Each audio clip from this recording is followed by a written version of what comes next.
Salom do'stlar, sizlar bilan Yakubov Developer. Bugun men sizlarga testlar haqida ma'lumot beraman.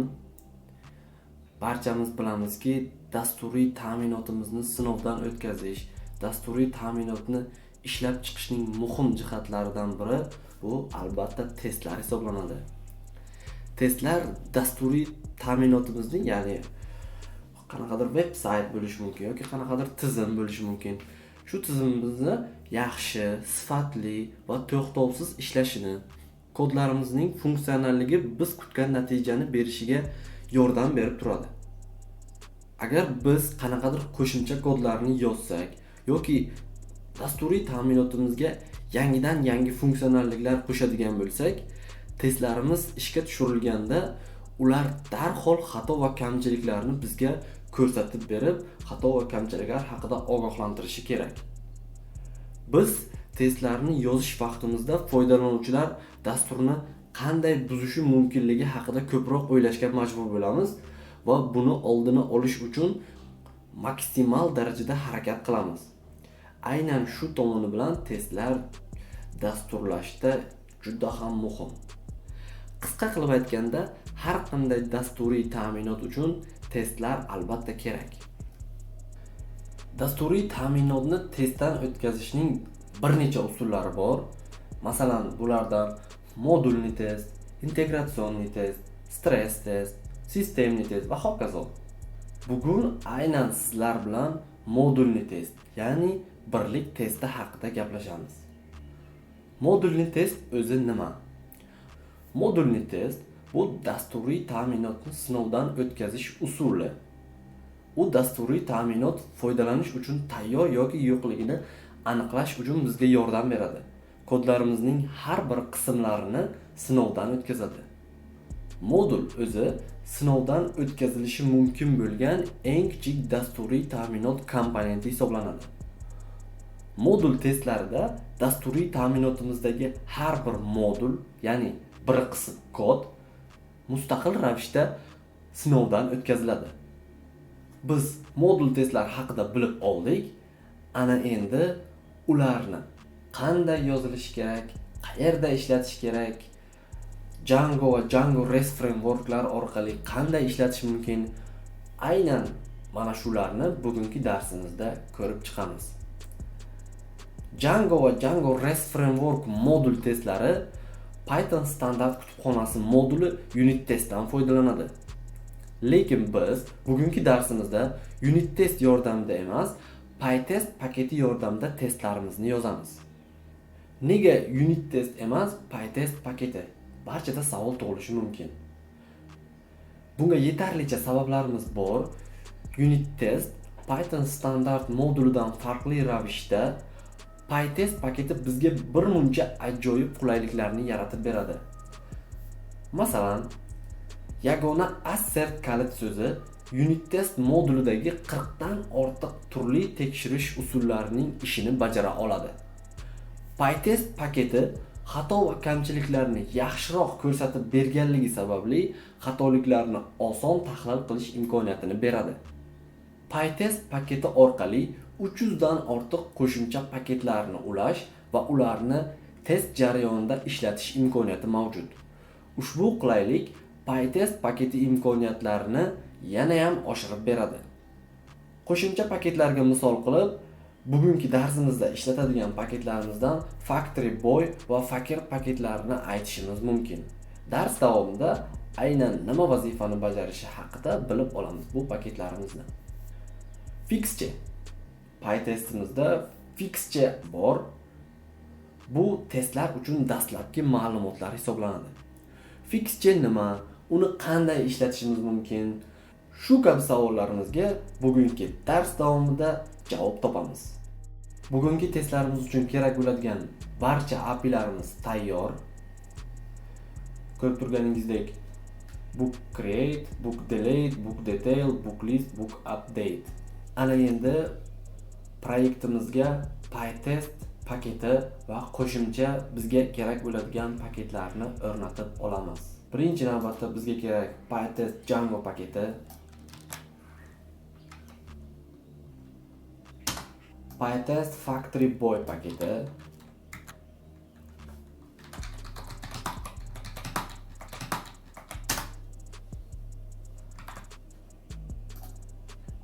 Fakir paketini ham o'rnatib olamiz.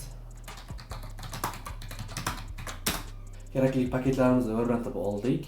Ana endi PyTestni sozlashni boshlaymiz. Aytilyapti, PyTest ini fayl yaratilishi kerak. Proyektimizda PyTest ini faylini yaratamiz.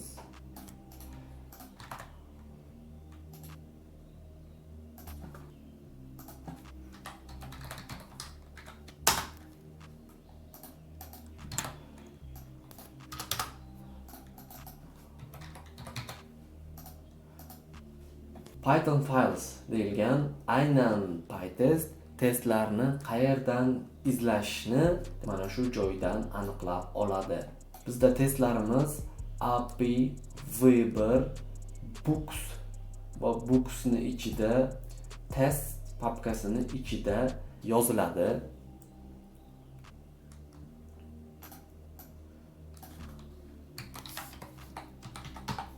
API, Weber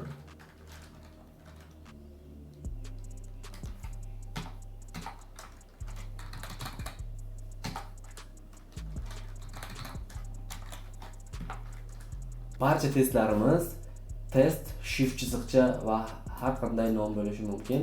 Albatta test shift chiziqcha bilan boshlanishi kerak. Bo'lmasa PyTest paketi ularni testdan o'tkaza olmaydi. PyTestimiz tayyor. Ozgina aynan test o'zi nima? PyTest qanday ishlaydi? PyTestda fixchi nima vazifani bajaradi? Shular haqida qisqacha ma'lumotga ega bo'lamiz va mana bu joyda serializerimiz bor. Serializerimizni alohida testdan o'tkazamiz. Mana bu serializer. Servisimiz bor. Servisimiz kitob yaratish, kitobni yangilash, kitob detailni olish, kitobni o'chirish uchun xizmat qiladi.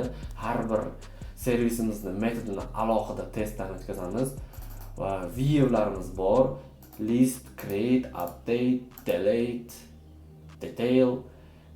Mana bularni ham har birini alohida testdan o'tkazamiz.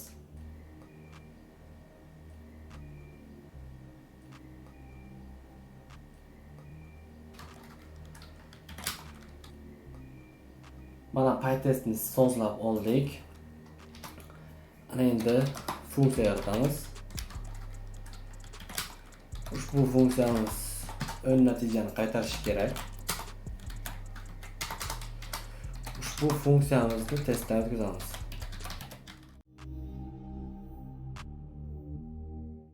Terminalni ochamiz. Terminalda PyTest komandasini beramiz. Mana demak bitta test topildi, bitta test muvaffaqiyatli yakunlandi. Mana test example.py faylidan API Weber Books test.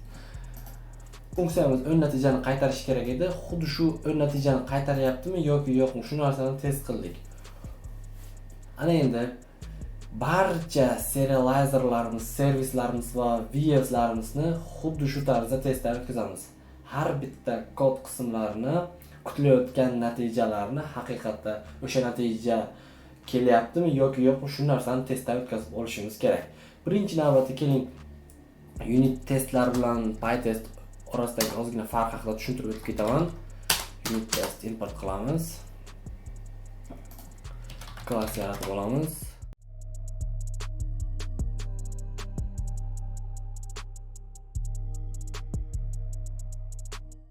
Unit testda myTestCase klassimiz bor. myTestCase klassimizning metodlari test va shift chiziqcha bilan boshlanishi kerak testdan o'tishi uchun.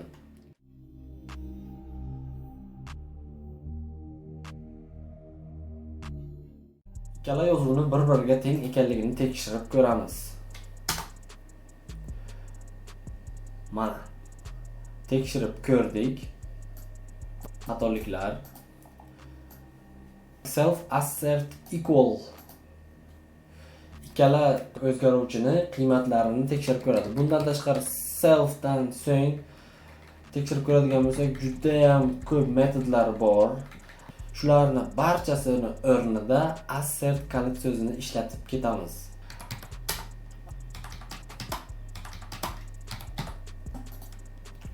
Ikkala yozuv bir xil ma'noni beradi. PyTestda to'liqligicha assert kalit so'zidan foydalanamiz.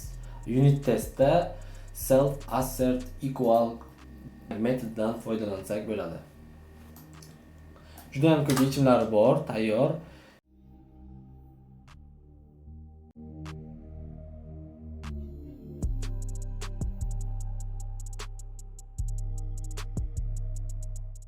Ana endi assert dict equaldan foydalanamiz. V1 V2 ga ikkita dictionary'ni tekshirib ko'radi. Aynan bir-biriga teng ekanligini. Xuddi shu yozuvni assert bilan amalga oshirishning iloji ham bor.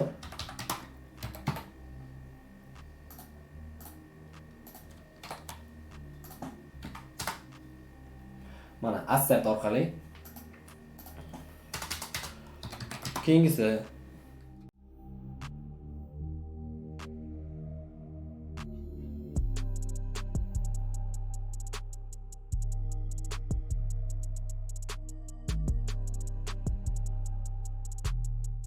mana bitta testimizni komment qilamiz.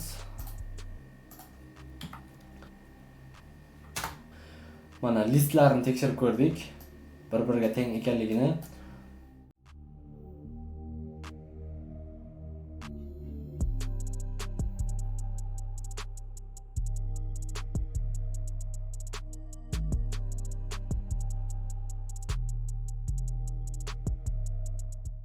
Mana ko'rib turganingizdek, xuddi shu 3 ta yozuv o'rnini self equal, self assert dict equal, self assert list equal, demak bitta assert kalit so'zini o'zi bajara olyapti. Bu juda ham qulay. Foydalangan vaqtimizda assert kalit so'zi 40 dan ortiq kalit so'zlarni o'rnini bemalol bosa oladi. Mana bu unit testimiz edi. Ana endi PyTestimizga o'tamiz. PyTestimizda xatoliklar, mana e'tibor berayotgan bo'lsangiz agar, juda ham o'qishga qulayroq variantda chiqib boryapti. Yana ham qulaylashtirish variantlari ko'p, qo'shimcha paketlar bor. Ranglab beradigan, har xil aynan xatolikni qaysi joyda ekanligini aniqlab beradigan. Video oxirida ularni ham o'rnatamiz. Kelingki, list yaratamiz. List.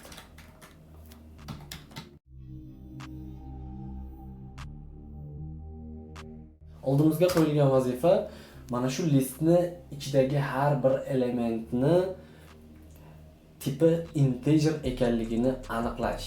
Agar integer bo'lmaydigan bo'lsa, testdan o'tkazmasligimiz kerak. Bir necha usullar bilan amalga oshirishimiz mumkin. Keling, oddiy usuldan boshlaymiz. Test list for orqali har bir elementni ochib chiqishni boshlaymiz. Assert kalit so'zi orqali instansda elementlarni tipini tekshiramiz. Assert kalit so'zi boolean tipda qabul qiladi qiymatni.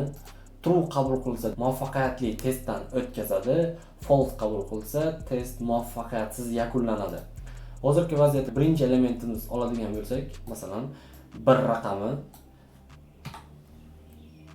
raqam bo'ladigan bo'lsa, tipini tekshirib ko'radi, integer.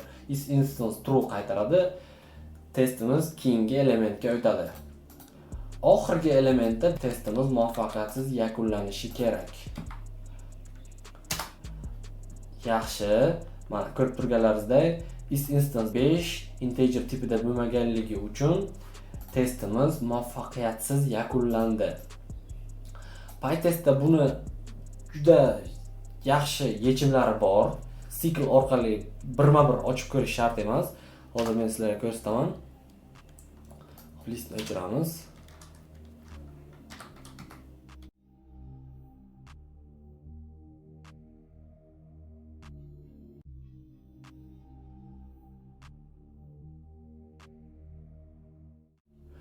Mana ko'rib turganlaringizdek 4 ta testdan muvaffaqiyatli o'tdi, bitta failot bo'ldi. Bitta muvaffaqiyatsiz yakunlandi. Bundan oldingi testimizda e'tibor bergan bo'lsak, bitta failot bo'lgandi. Bitta testni ichida har bitta elementlarni tekshirib ko'rgan edi. Ana endi 5 ta alohida test, 5 ta alohida testdan 4 tasi muvaffaqiyatli yakunlandi, bittasi muvaffaqiyatsiz bo'lib chiqdi. Buning sababi tipi string bo'lganligi. Elementlarni har bitta elementni olib, mana bu o'zgaruvchi yordamida funksiyaga yuboryapti. Mana dekorator yordamida PyTest ichkariga kirgan o'zgaruvchi, ya'ni n o'zgaruvchimiz is instance orqali integer tipida ekanligi tekshirilyapti.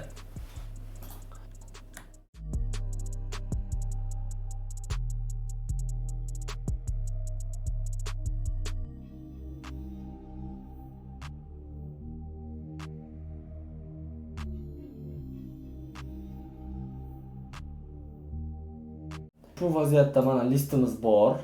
Listimiz 3 ta elementdan tashkil topgan. Birinchi elementimiz, ikkinchi elementimiz, uchinchi elementimiz. Ichida tuple. Tuple ichida birinchisi tipi, ikkinchisi qiymati. Birinchisi tipi, ikkinchisi qiymati. Har birini tipi va qiymati bor. Mana endi printlashtirib ko'rsak, kiruvchi qiymatlarni mana e'tibor beradigan bo'lsalaringiz agar, bu joyda print qo'yilgani bilan bizga kerakli ma'lumotni chiqarib bermadi. Sababi qo'shimcha parametr, ya'ni -rp orqali berish kerak PyTestda. Birinchisi integer 5, dict foobar, list 1 2 3. Xalas keldi. Ana endi assert orqali tekshirib ko'ramiz. Is instance. Keling, ikkita elementni birinchi ochib olamiz. Object type va value. Mana birinchi tipini alohida oldik, ikkinchi qiymatini alohida oldik. Object type va value. Ana endi objektni tipi, birinchi navbatda qiymati va tipi bilan tekshirib ko'ramiz. Ajoyib. Uchala testimiz muvaffaqiyatli yakunlandi. Sababi har bitta tipimiz qiymatga mos kelganligi uchun. Keling, mana shu 5 sonini string tipiga o'zgartirib ko'ramiz va testimizni qaytadan boshlaymiz. Xatolik string integer emas deyapti. Demak, is instance dan false qaytyapti.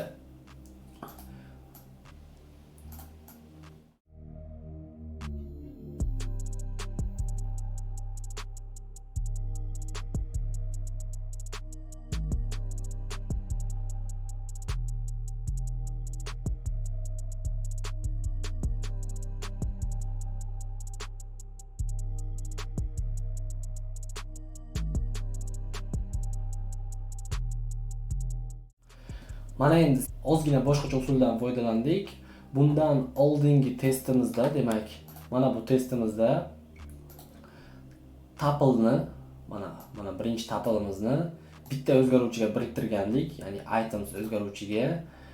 Mana endi ikkinchi mana bu testimizda esa ikkita alohida o'zgaruvchiga olyapmiz. Mana name va password. Mana Yakubov, QWERTY, developer, admin. Bu vaziyatda biz serializerni, servisni, VS'ni test qilishda foydalanuvchini kitobning ma'lumotlarini jo'natib turib, ma'lumotlar to'g'ri yoki noto'g'ri ekanligini tekshirib olishimiz mumkin. Bu ham PyTestning juda ham yaxshi qulayliklaridan biri. Ana endi fixturelarga o'tamiz. Hozirchalik ozgina tushuncha hosil bo'ldi. PyTest qanday ishlaydi, qanday testdan o'tkazadi. Endi ozgina murakkablashtiramiz. Tayyor fixturelardan foydalanishni boshlaymiz. Hozir e'tibor berayotgan bo'lsak, demak, listni shu yerni o'zida kiritdik. Ana endi alohida fixture yaratib turib, keyinchalik mana bu joyga keltirib foydalanishimiz kerak.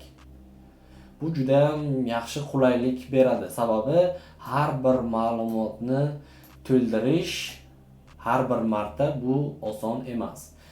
Biz bu ma'lumotlarni qo'lda to'ldirish o'rniga fake, soxta ma'lumotlardan foydalanamiz.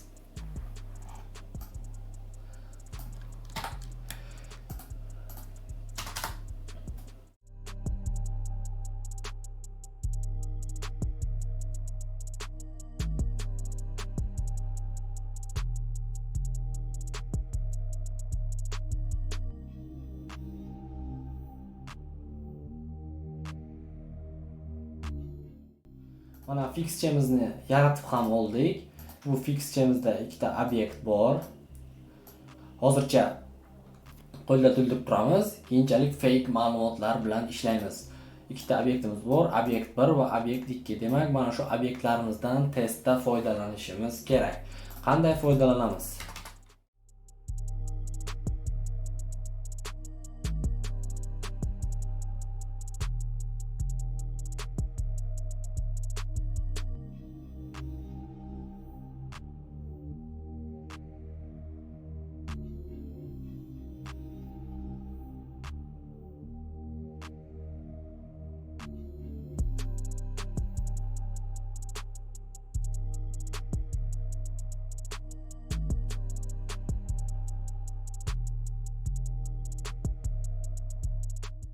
Test funksiyamiz tayyor. Bu yerda nima bo'ldi? Example fixture oldik. Fixchamiz nomini.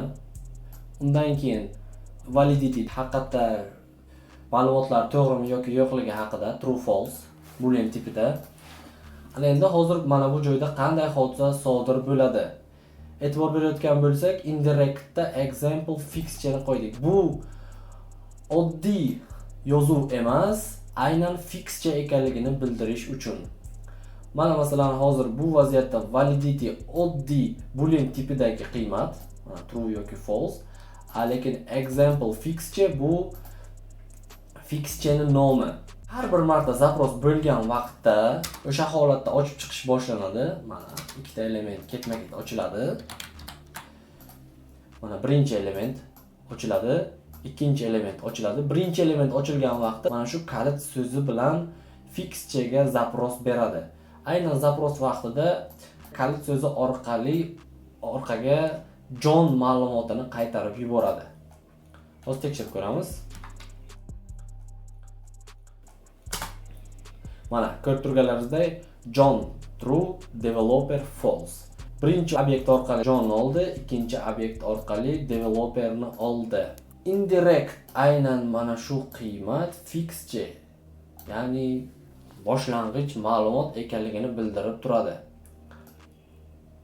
Faqatgina list qiymatda emas, true qiymatini ham qabul qiladi indirect, lekin mana bu vaziyatda hozir ana endi testimizni yoqadigan bo'lsak, mana validity fixturesini qidirishni boshladi.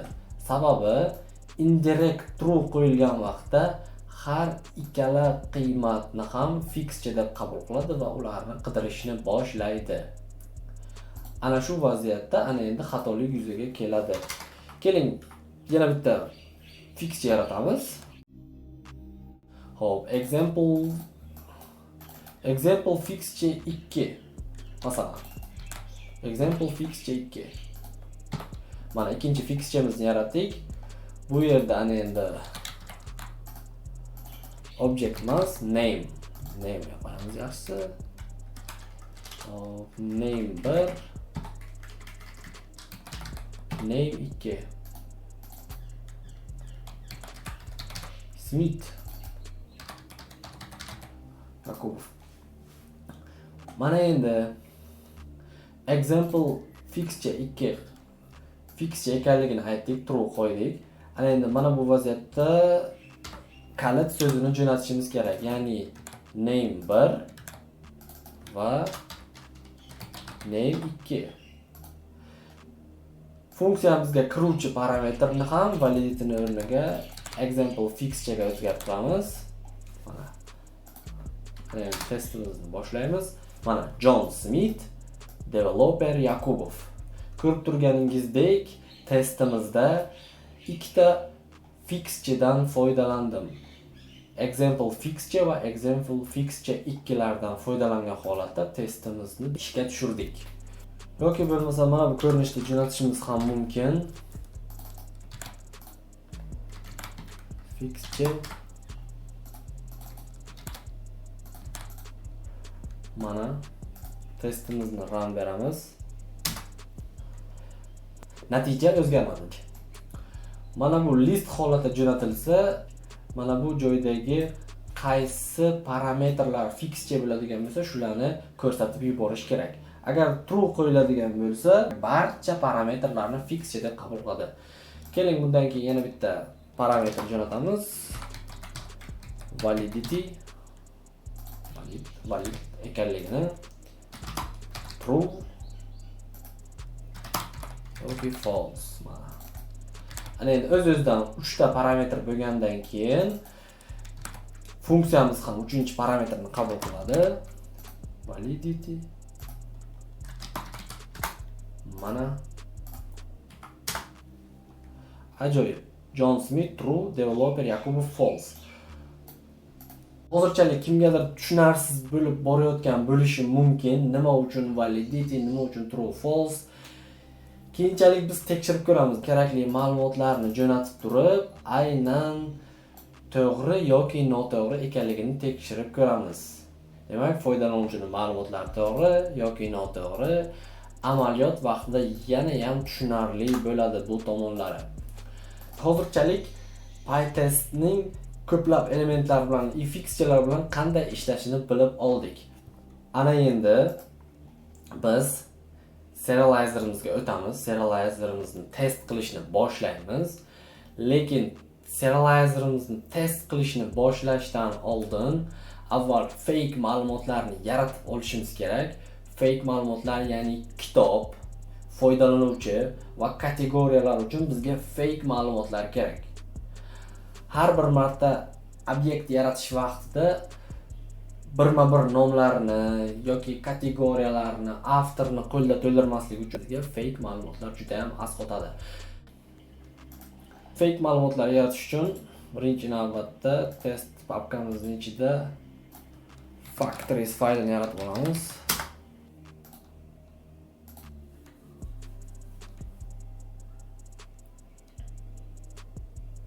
Mana kategoriya faktorimizni ham yaratib oldik.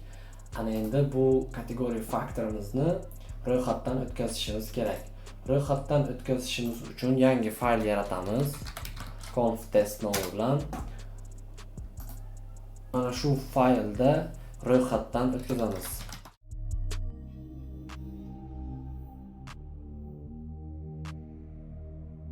Qanday ro'yxatdan o'tkazish dokumentatsiyada ko'rsatib o'tilgan. Mana ko'rib turganlaringizdek dokumentatsiyasida bor. Bu demak silkani ham video ostida qoldiraman. Mana endi test yaratamiz. Test example. Ushbu testimizda faktorimizga ruxsat olish uchun, faktorimizga dostуп olish uchun mana registratsiya qildik faktorimizni. Mana bu quyidagicha ko'rinishda ruxsat olinadi. Kategoriya shifrchilikcha factory. Mana. Demak, model nomi va shifrchilikdan keyin factory. Xuddi shu ko'rinishda ruxsat olishimiz mumkin. Kiruvchi parametrda joylashtiramiz.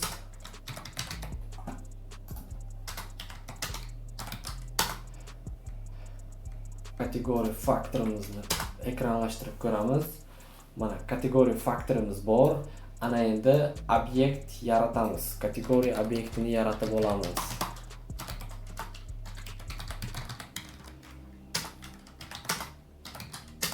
Kategoriya ID'mizni ko'radigan bo'lsak,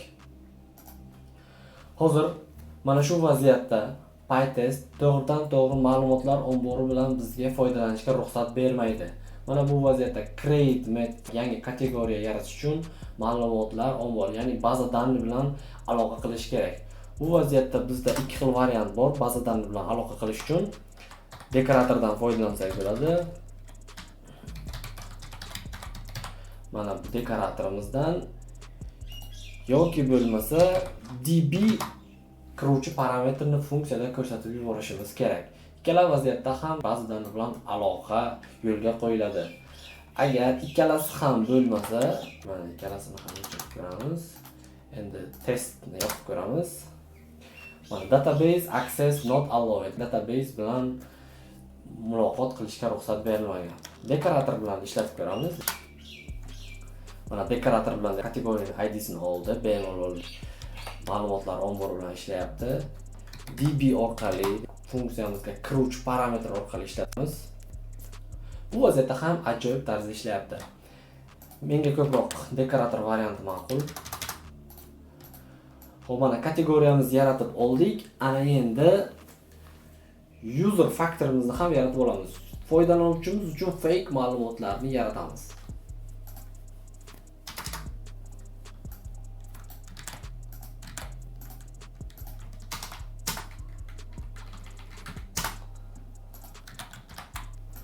Mana foydalanuvchimiz uchun fake ma'lumotlar. Mana endi foydalanuvchimiz factory'ni ro'yxatdan o'tkazamiz. Mana user factory. Testimizda ana endi ishlatib ko'ramiz. User factory.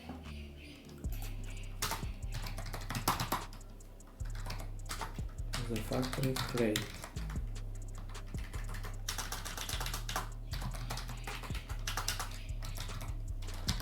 User first name. Mana Katrina. User first name. Fake userimiz ham bor. Ana endi kitobimiz uchun ham factory yaratib olamiz.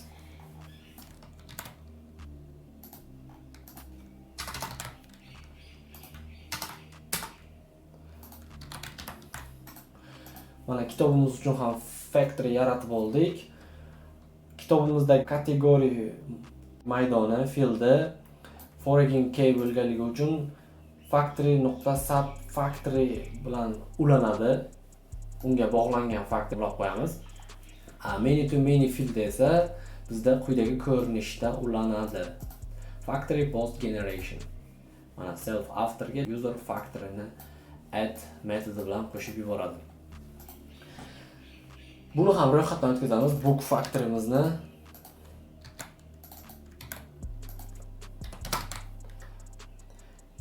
testimizda sinab ko'ramiz.